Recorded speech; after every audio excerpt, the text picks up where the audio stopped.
Davlat nazorati tizimida foydalanuvchilar bilan ishlash bo'yicha yangi o'zgartirishlar kiritildi. Ushbu o'zgarishlar 2.3.0 talqindan yuqori talqinlar uchun birinchi bo'lib demak davlat nazorati tuman boshqaruvchilari, viloyat va respublika boshqaruvchilari uchun foydalanuvchilar bilan ishlashda holati degan filtrda ishdan bo'shagan degan qo'shimcha filtr qo'shildi. Ya'ni oldingi eski holatda foydalanuvchilar ishdan ketganda oddiygina blok qilib qo'yilardi. Ana endi foydalanuvchi ishdan ketsa, alohida demak ishdan ketdi degan status qo'shildi va shu holatda foydalanuvchilarni ishdan ketdi deb belgilab qo'yamiz. Xo'p, bu qanaqa bo'ladi ko'rib o'tamiz. Xo'p, birinchi bo'lib qaysidir xodim ishdan ketgan bo'lsa, xo'p deylik, birinchi xodim tahrirlash tugmasini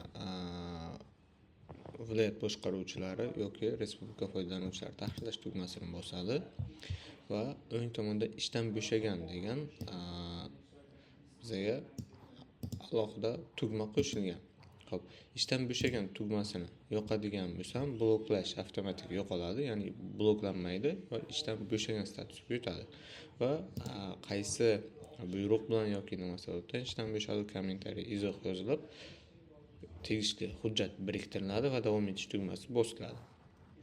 So'ng ushbu ishdan bo'shagan xodim bloklanganlar yoki avtobloklanganlar bo'limlarida yoki barchasi bo'limlarida ko'rinmaydi. Ushbu ishdan bo'shagan xodimlarni faqatgina ishdan bo'shagan degan status orqaligina ko'rishimiz mumkin. Va yana qo'shimcha funksiya qo'shildi. Bu davlat nazorati respublika yoki tuman va viloyat boshqaruvchilari uchun, ya'ni rasmiy olish funksiyasi qo'shildi. Ushbu rasmiy olish tugmasini bosganimizda bizda aynan mana shu jadvaldagi bor foydalanuvchilar to'liqligicha rasm holatda saqlanadi. Buni ko'rib o'tamiz. Mana shu holatda demak to'liq 20 ta element ko'ringan bo'lsa, 20 ta foydalanuvchi 20 ta foydalanuvchini to'liqligicha ekranga sig'dirib rasmiy olib beradi.